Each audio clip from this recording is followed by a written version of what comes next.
You're listening to The Jacob Valk Show. He's breaking down the latest and greatest in sports as only he can. Follow him on Twitter at RealJacobValk. Here he is, Jacob Valk.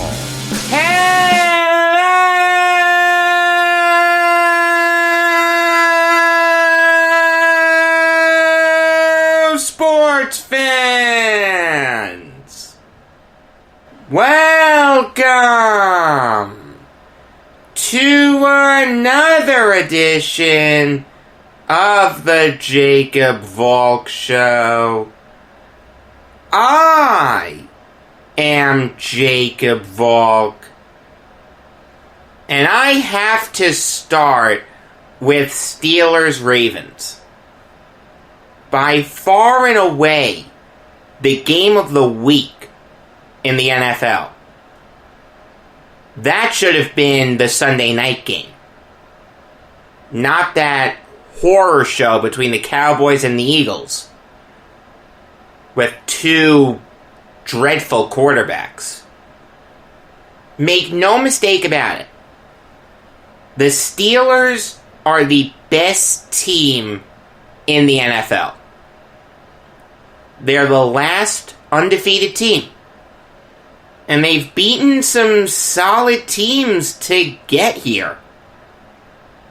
Their last 3 wins have been against the Browns, Titans, and Ravens. They are the best team in the NFL. It's not really that close. Maybe you won't pick them to win the Super Bowl or anything, but as of right now, the Pittsburgh Steelers have to be at the top of your power ranking. And it speaks volumes that the Steelers were able to win this game without Ben Roethlisberger playing fantastic. I mean, he wasn't bad or anything, but he wasn't incredible. He threw for less than 200 yards. He was safe with the football. He threw 2 touchdowns. Didn't turn the ball over, even though he fumbled it once. Completed 2/3 of his passes. He had a great game. But it wasn't a vintage Roethlisberger performance. James Conner was ineffective. He had 3 yards a carry. What Roethlisberger did really well was get his big weapons involved on offense. Juju Smith-Schuster had 7 catches. Hopefully that gets him going. Eric Ebron had 4 catches for 48 yards and a touchdown. Ebron is a really good tight end.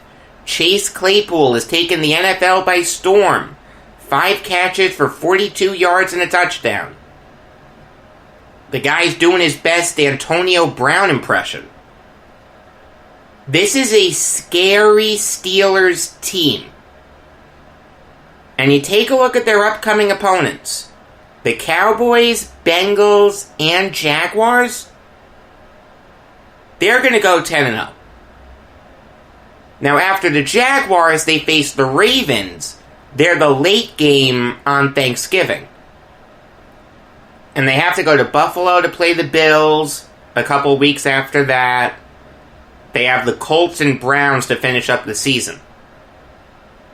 But as of right now, the Pittsburgh Steelers are the best team in the NFL. Admittedly, I did not see that coming. I'm pretty sure I didn't even have them making the playoffs. Nice job there, Jacob. I mean, if you had them making the playoffs, that was fine, but there's no way you had them as the only undefeated team 8 weeks into the NFL season. But when you look at the Ravens, this speaks to a much bigger issue. Lamar Jackson's inability to take over a big game and win it for the Ravens.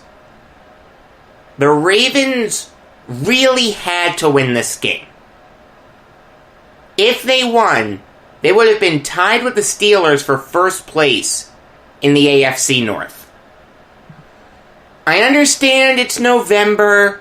A million things can happen from now until the end of the season. But, as far as November games go, this was a must-win game. And Lamar Jackson fell flat again in a big game. This guy just can't get it done. I don't know what it is. But in his short time in the NFL, he has proven that he is the last guy on earth you want quarterbacking your team in a big game. 2 years ago, he lays an egg in the playoffs. Last year, he lays an egg against the inferior Titans. This year, must-win game, get the Ravens in a tie for first place in the division, a statement win, proving that they really belong in the conversation of best teams in the NFL, because let's face it, Lamar Jackson has not had a fantastic season so far this year. I'm not saying he's been awful, but he hasn't been amazing. Instead, Jackson turns the ball over 4 times. 2 interceptions and 2 lost fumbles. There was also a third fumble that the Ravens were able to recover. He completed less than 50% of his passes. He went 13 for 28. This guy kills the rest of the league. But when it comes to the Steelers, when it comes to the best teams in football, he can't get it done. Is there time for that narrative to change? Yes. I remember when people said that about Peyton Manning. He ended up winning 2 Super Bowls. But the last thing on earth we want as NFL fans is for this guy to be another Jim Kelly or another Dan Marino. A great quarterback that just can't win that last game of the season. I like Lamar Jackson. I like him a lot. He proved me wrong. Coming out of Louisville, I thought he was a running back. I want him to succeed, but it's very difficult, if not impossible, to develop a clutch gene. More often than not, you're born with it. Jackson has proven in his short time that he wasn't born with it. Great player, kills the lesser teams in the NFL, but when it's time to face the big boys, he lays an egg. The Ravens killed the Steelers on the ground. J.K. Dobbins rushed for over 100 yards. Gus Edwards rushed for just under 90 yards. Lamar Jackson had about 4 yards a carry. You also have to be able to throw the ball.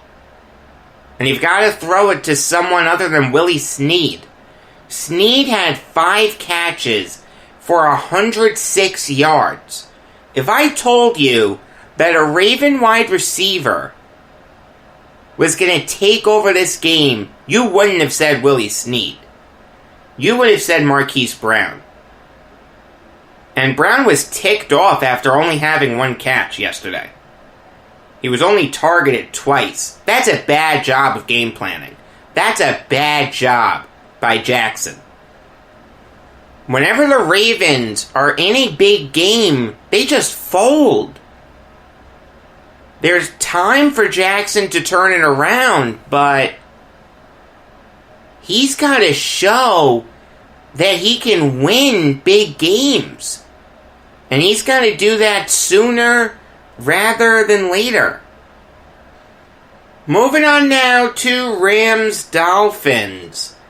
And my God, were the Rams thrashed in this game. When you look at the final score, 28-17 Dolphins, it may not seem like the Rams were incredibly outclassed, but wow. The Dolphins looked like they were the much, much, much superior team. Like they weren't even in the same universe. The Dolphins looked like the Chiefs, and the Rams looked like the Jets. And that's made all the more amazing because of the fact that the Dolphins started a rookie quarterback who was making his first ever NFL start. That's right. Yesterday marked the beginning of Tua time. Now, Tua really wasn't anything special. The Dolphins didn't want to put a lot on his plate right away. It was a lot of short passes. His longest completion was for 15 yards. That was to Jakeem Grant. That was his only catch. I mean, he completed just over 50% of his passes. He threw for over 100 yards. He didn't throw an interception, but he did lose a fumble.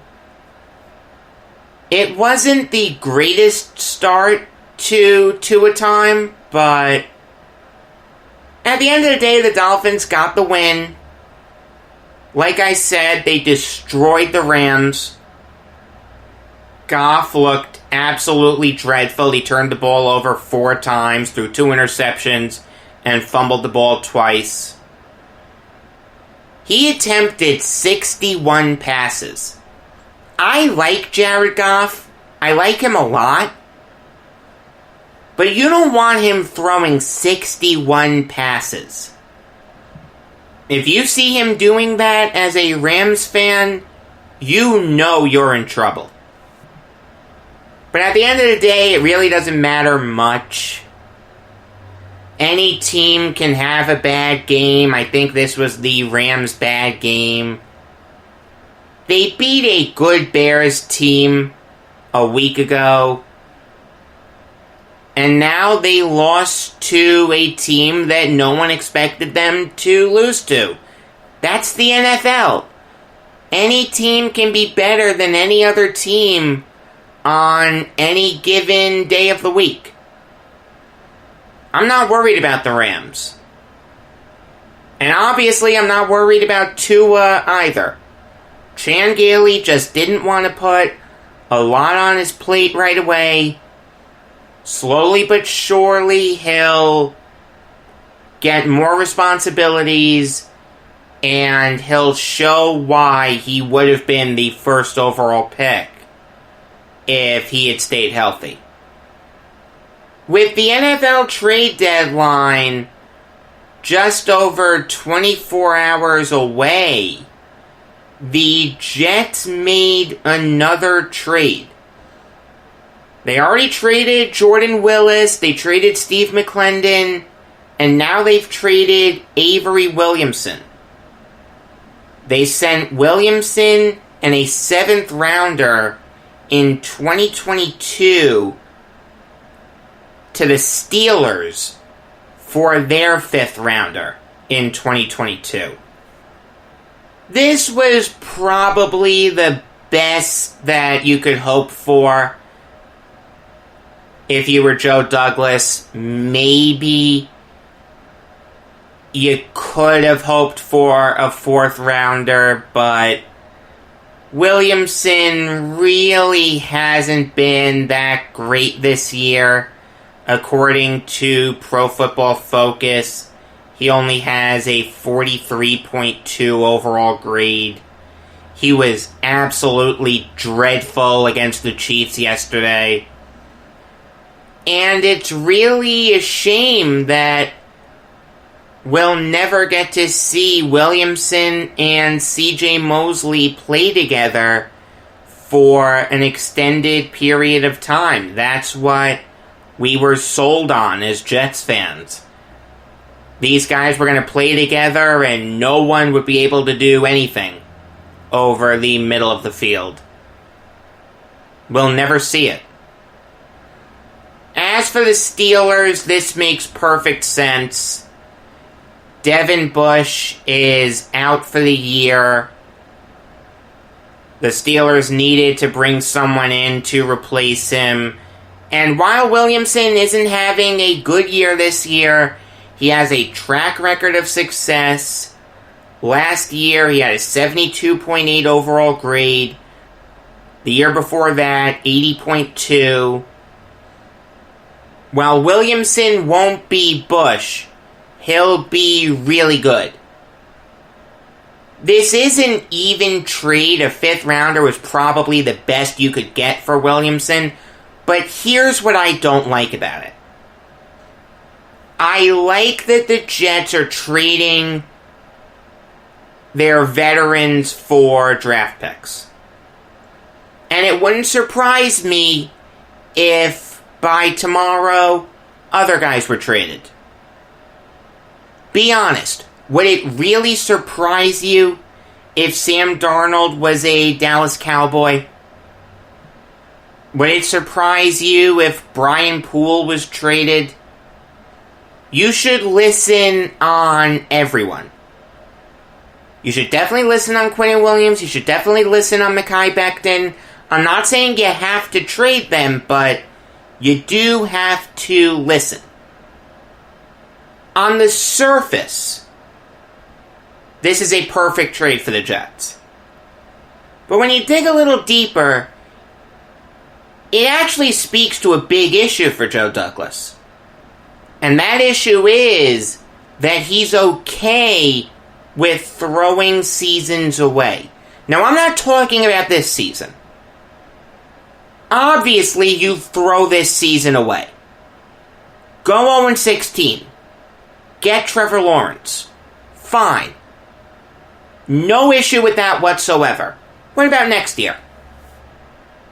You are going to have an incredible amount of cap space.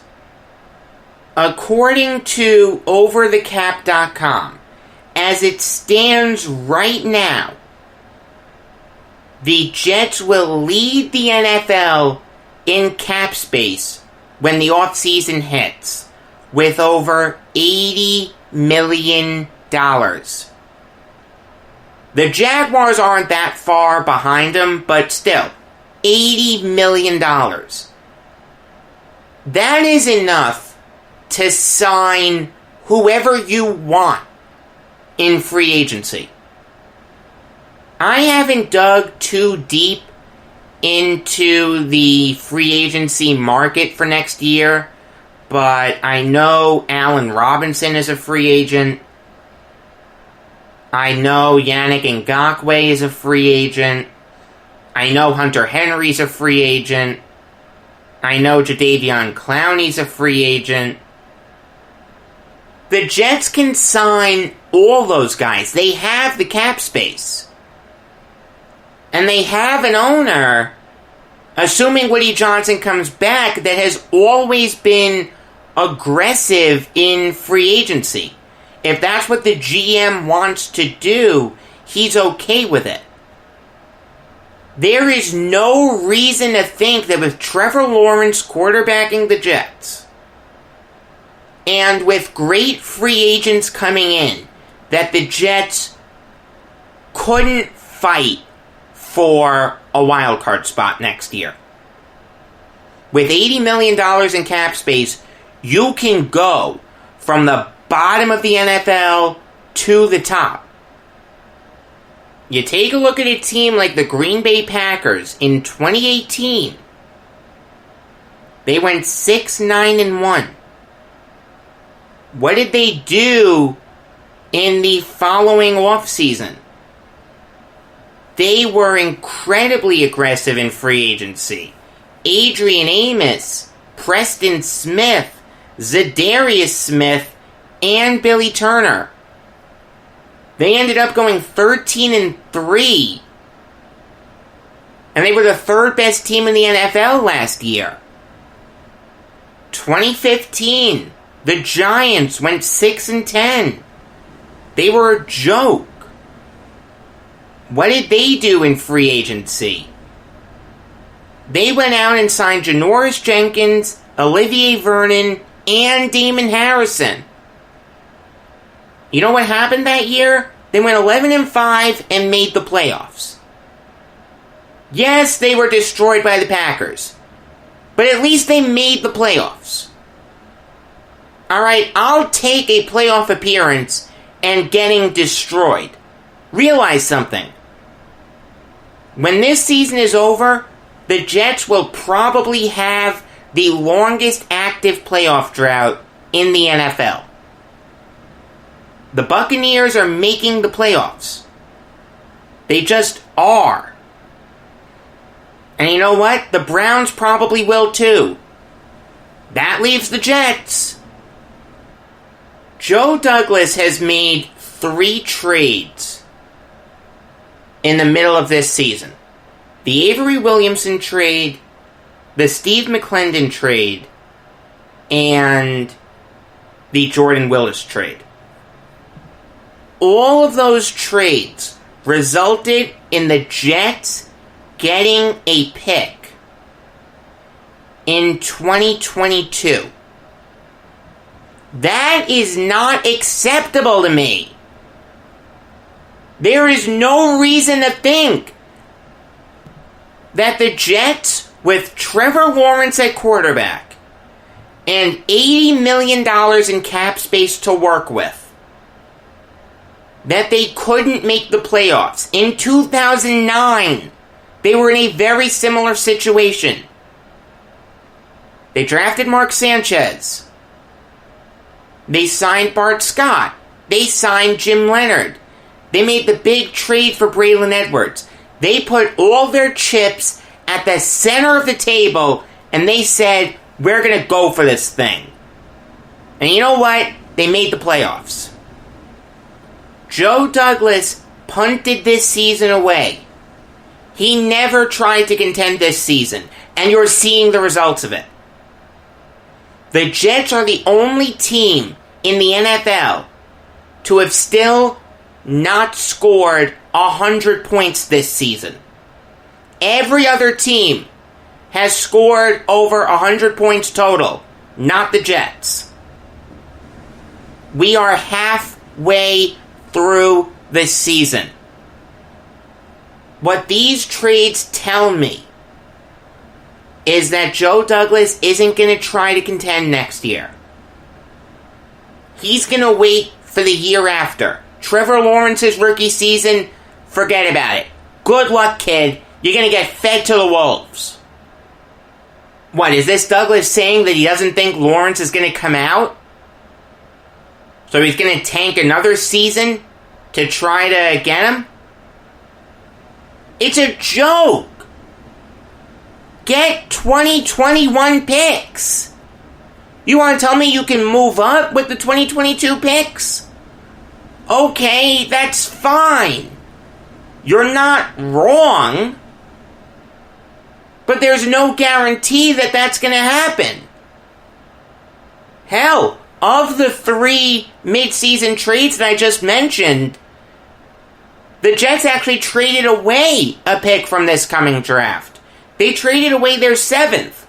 You want to tell me it's a 7th? No one cares? This is the Jets. They need all the help they can get. They can't afford to throw away picks. I fear that Joe Douglas is going to throw away next season just like he threw away this season. He is the wrong guy for this job. He doesn't get it. He doesn't understand the moment that's presented itself here. You have $80 million in cap space, and you're in position to get a franchise quarterback. The best quarterback prospect we've had since Andrew Luck. Maybe since Peyton Manning. Maybe since John Elway. Instead, Douglas is going to just sit on his hands and say, you know what? Whatever happens, happens. This guy is inept. There's no other word for it. Moving on now to the 49ers, trading Quan Alexander to the Saints in exchange for Kiko Alonso and a conditional 5th rounder. And the 49ers win this trade easily. Quan Alexander is not that good. He was signed to a big contract away from the Buccaneers a couple years ago, and he was never worth it. Last year he got hurt. He only played in 423 snaps.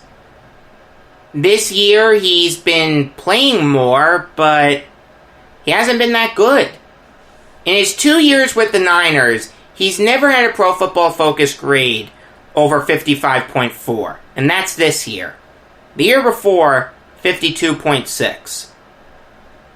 I was never crazy about him. When I was watching him play, I never thought he was that good. Now the Niners get a 5th rounder potentially, and a guy with injury concerns.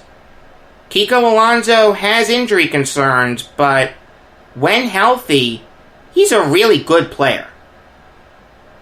Last year for the Saints, he had a 70.9 overall grade according to Pro Football Focus. He's much better in run defense than he is pass defense.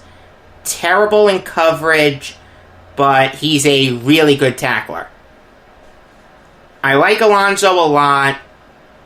I feel like he always got a bad rap because he was included in one of those stupid Chip Kelly trades. He was traded straight up for LaShawn McCoy.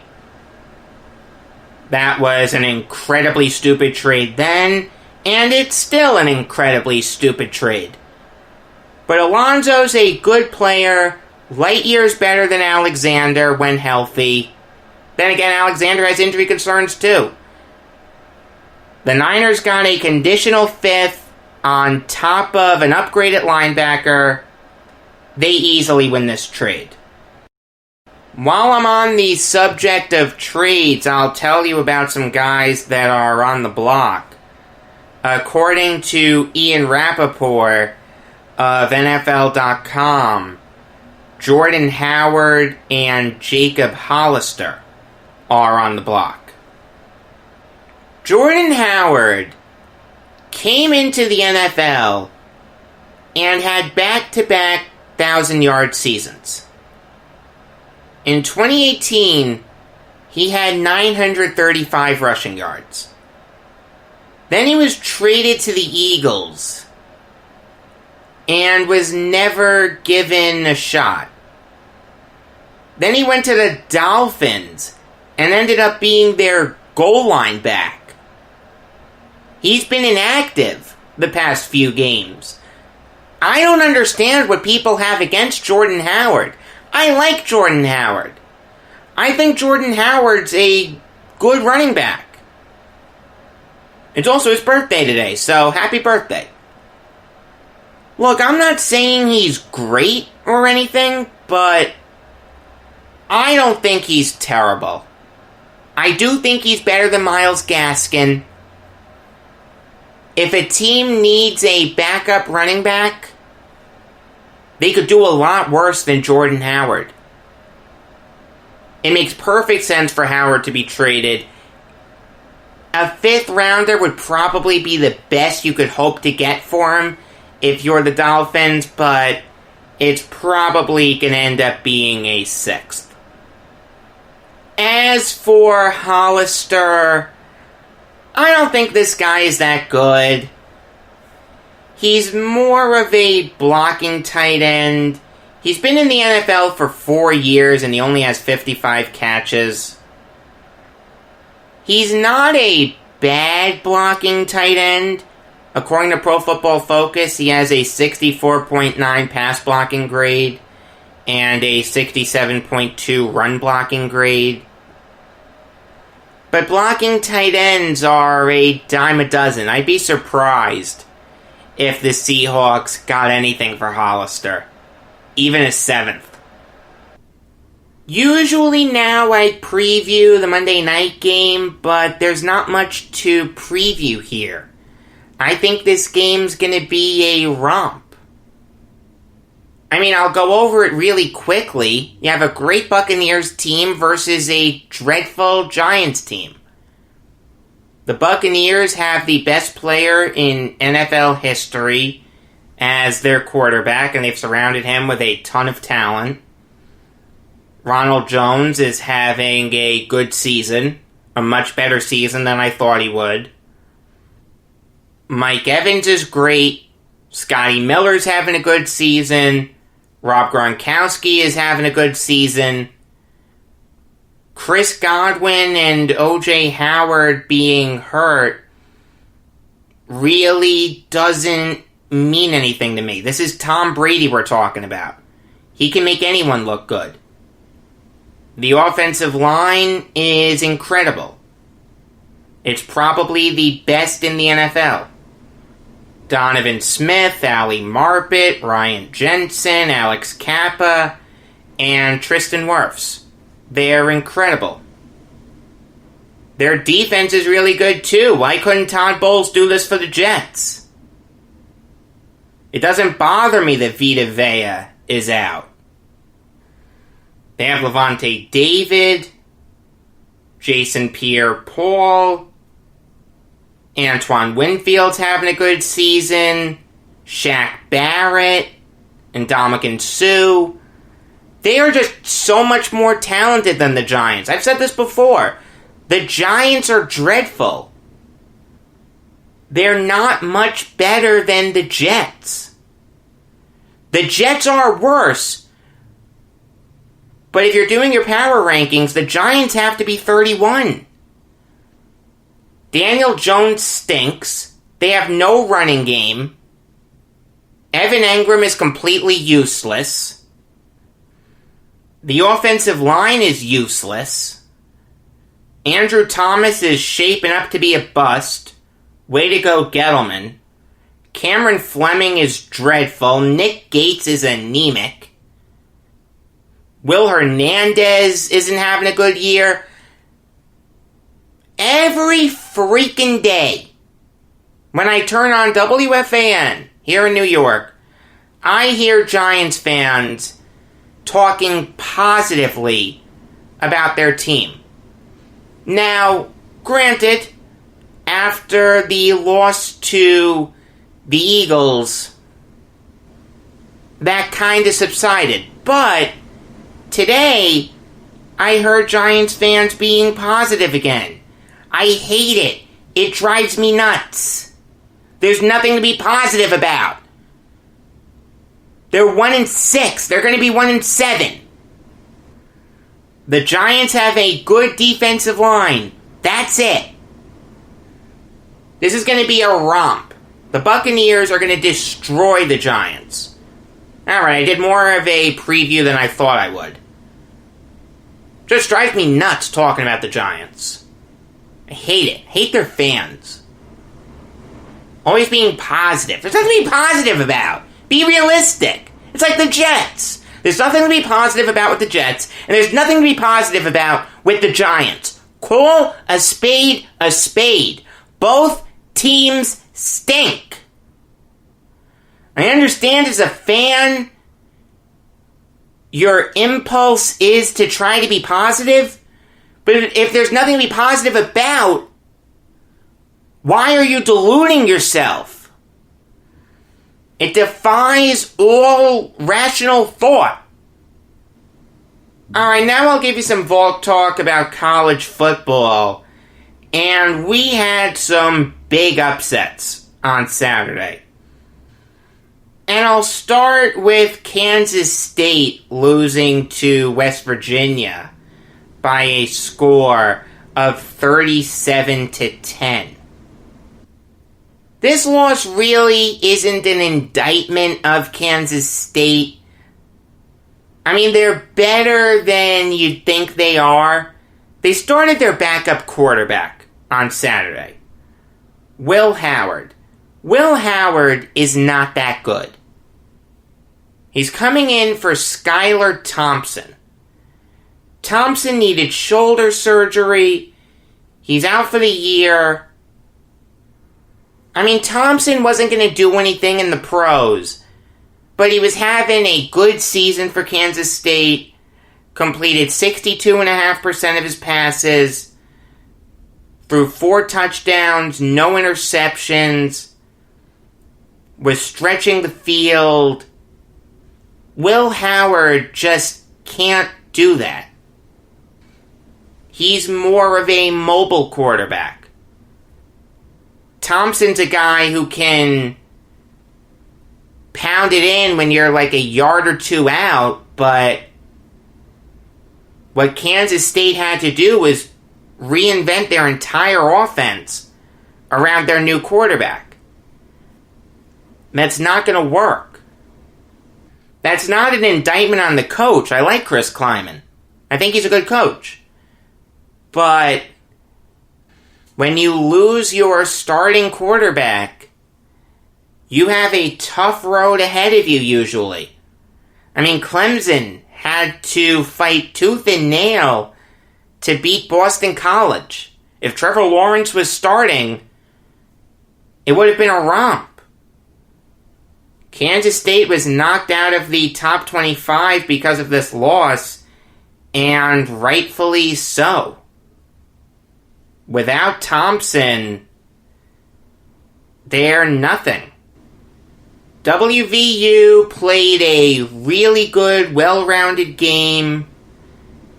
Jarrett Doge, their quarterback, played really well. Their running back, Letty Brown, played really well. He rushed for over 100 yards.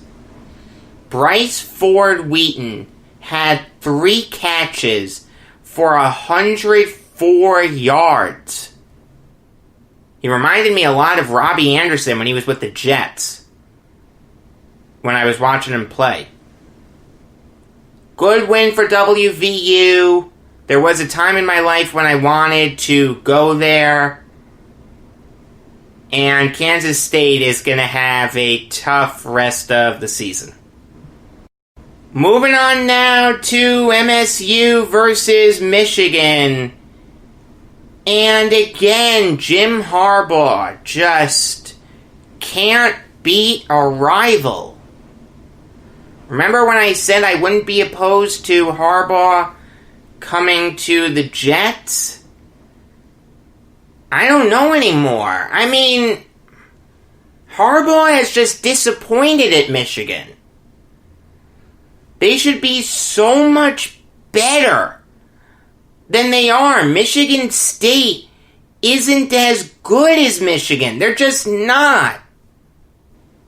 All due respect to Rocky Lombardi, but he's not as good as Joe Milton. I mean, granted, they're different quarterbacks, but in terms of dominance, Milton is light years ahead of Lombardi. But Michigan falls short again. And I didn't even think Mel Tucker called a good game. A lot of Spartans fans were upset at him. And you know something? I don't blame him. But at the end of the day, what this game boiled down to was Michigan being unable to slow down Ricky White. White looked like the second coming of Jerry Rice. He had 8 catches for 196 yards. You know how many catches he had against Rutgers last week? 1. If you're Michigan, you can't allow 8 catches to someone who only had 1 catch for 5 yards against Rutgers. Every year the Wolverines underachieve. Jim Harbaugh has not done a good job there. he needs to go. You know what? I don't want him on the Jets. Final answer, I don't. And it was stupid of me to ever consider the possibility of wanting him. Alright, I'll move back to the Big 12 to talk about Texas upsetting Oklahoma State by a score of 41-34. And let me tell you, the Longhorns didn't deserve to win this game. The Cowboys were better. Sam Ehlinger wasn't that good. He completed just over 50% of his passes. He threw for only 169 yards. I like that Ehlinger was safe with the football. He has a good presence about him. It wouldn't surprise me if he turned into a good backup in the NFL. But this game really wasn't his best effort. Oklahoma State played better. Spencer Sanders had his best game of the season by far. He threw for 400 yards. He threw 4 touchdowns. Tylan Wallace had 11 catches for 187 yards and 2 touchdowns. But the reason that Texas won was because they stifled Chuba Hubbard. Hubbard had 25 carries for only 72 yards. The Longhorns defense did a fantastic job of limiting his explosiveness. I gotta tell you, I'm not in love with this Cowboys team. Sanders played well, but what did it get him? An overtime loss. Chuba Hubbard disappeared. Tylan Wallace does have games where he can disappear a little bit. And they lost to a quarterback that completed just over 50% of his passes. Oklahoma State should have won this game. This is supposed to be a great Cowboys defense. Instead, they gave up 41 points. I have not been impressed with Oklahoma State this year. I really haven't been. Alright, now I'll move back to the Big Ten for the game of the week as far as college football went. And that was OSU versus Penn State. Even though the final score was Buckeyes 38, Nittany Lions 25, OSU thoroughly outplayed Penn State. Justin Fields was surgical in his dissection of Penn State's defense. He threw for over 300 yards. He had 4 touchdowns. Chris Olave and Garrett Wilson both had over 100 receiving yards. That's incredible. And Master Teague had over 100 rushing yards. The OSU offense was incredible. Now, I didn't think Penn State was bad in this game. I liked what I saw from Sean Clifford. Threw for just under 300 yards, 3 touchdowns. Him and Jahan Dotson had a great connection going, and Parker Washington was good too.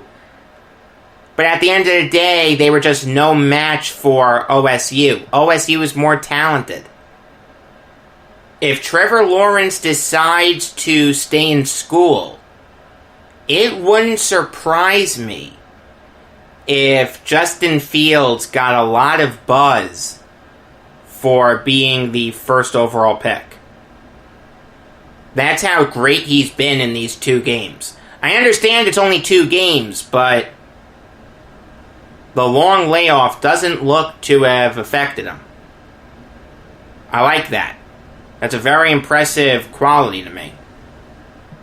The last game to talk about is the shootout that UNC got into against Virginia. And surprisingly, they lost it. The Cavaliers beat them 44-41.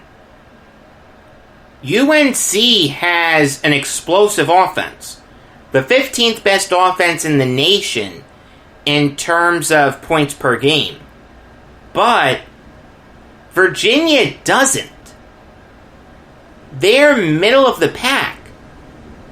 And their defense really isn't that good either. But the Tar Heels just couldn't stop them. They had a terrible game plan. They allowed Brennan Armstrong to make these throws that got broken for big gains. Shane Simpson only had one catch in the whole game. He led the Cavaliers in receiving yards with 71. It was a big run for a touchdown. I thought the Tar Heels did a bad job of tackling. They just couldn't stop these short passes. This dink and dunk approach. Simpson just killed him. I mean, Sam Howell was incredible. He only had 5 incompletions. He was 23 for 28 for 443 yards and 4 touchdowns. Him and Diami Brown had a fantastic connection going.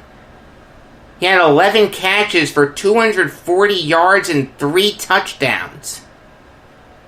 This was a shootout. This is what makes college football so much fun. You have these offensive explosions. You don't have those a lot in the NFL. But Virginia was able to come out on top. Like I said, you gotta love college football. Crazy upsets happen all the time. Alright, now I'll give you some Valk talk about a couple really sad deaths. The first one broke on Friday, but the Friday show was running kinda long, so I didn't talk about it. I knew I'd have time to talk about it today, and that is the death of Herb Adderley. Adderley is one of the best defensive backs in NFL history. And he was probably the best defensive back of the 1960s. He went to MSU and he played running back there. He was drafted by the Packers in the NFL draft and the New York Titans in the AFL draft. He chose to go to the NFL. Adderley wasn't going to get much playing time at running back because the Packers had Paul Hornung and Jim Taylor. So he was switched to defense. It turned out to be one of the greatest decisions that Vince Lombardi ever made. Adderley ended up with 39 interceptions as a Packer. He was adept at getting pick sixes. He actually got the first pick six in Super Bowl history. When you think about those Packers teams of the 60s, you think of Starr, you think of Hornung, you think of Willie Wood, you think of Dave Robinson, maybe you think of Carroll Dale or Boyd Dowler. Adderley should be right up there. He was the anchor of that secondary. He was a 5-time Pro Bowler. He made 4 first-team All-Pros, 3 second-team All-Pros. He won 6 NFL championships, including 3 Super Bowls. Unfortunately for Adderley, his career ended on a sour note. When Lombardi left the Packers, he was replaced by Phil Bengtson. Bengtson was a terrible coach. Misused a lot of the old Packers, including Adderley. Because of that, Adderley was traded to the Cowboys. That's when he won his third Super Bowl. In Super Bowl VI, the Cowboys beat the Dolphins 24-3. But he didn't get along with Tom Landry. He didn't like being a Cowboy.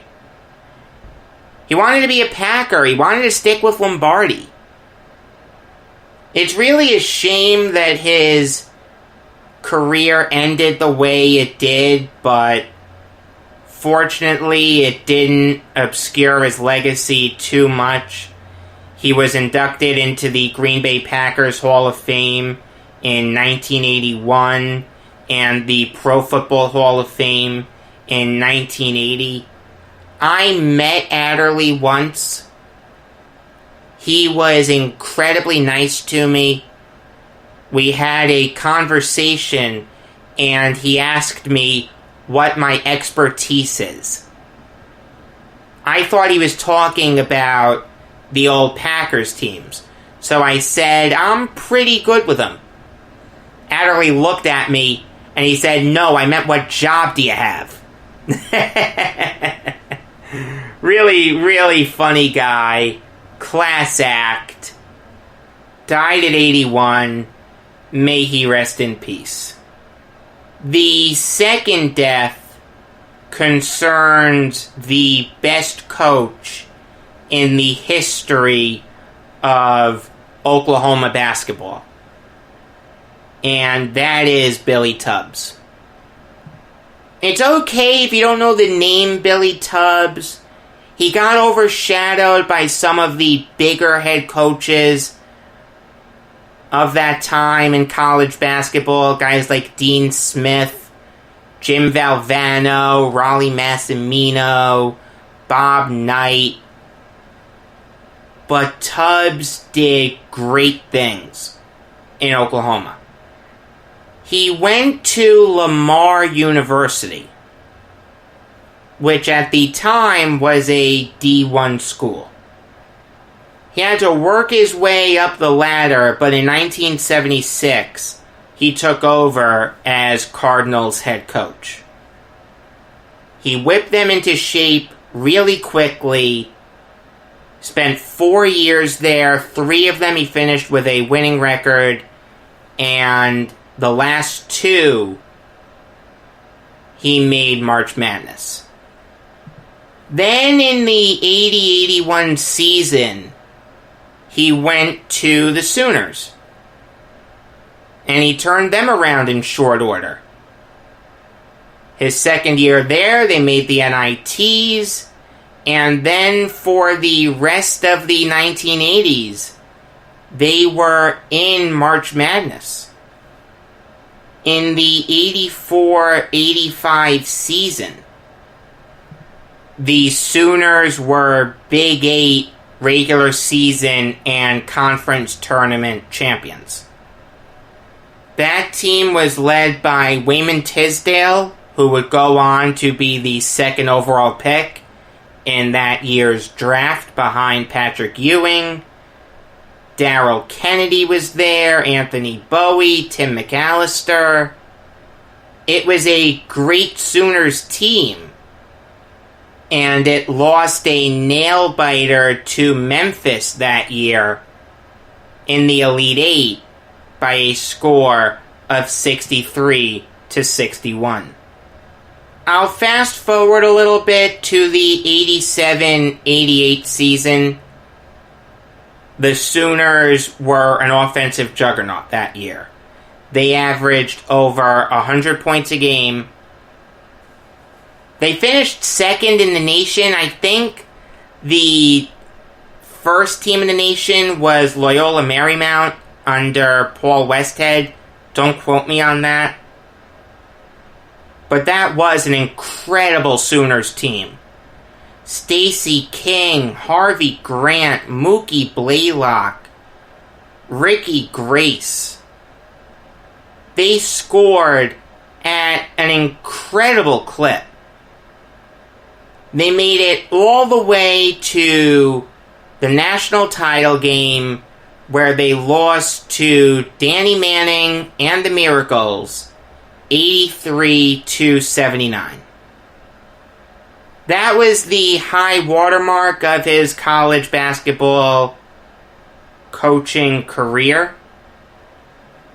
The year after that, they made the Sweet 16, but that was the last time Tubbs would coach in the Sweet 16. He ended up with TCU in the mid to late 90s. Only made March Madness once, when they won the WAC regular season championship. They were a good team that year. Lee Nalen, Mike Jones, and Malcolm Johnson had good seasons. They were the 5 seed. They just got upset by FSU 96-87. Tubbs was an incredibly aggressive coach.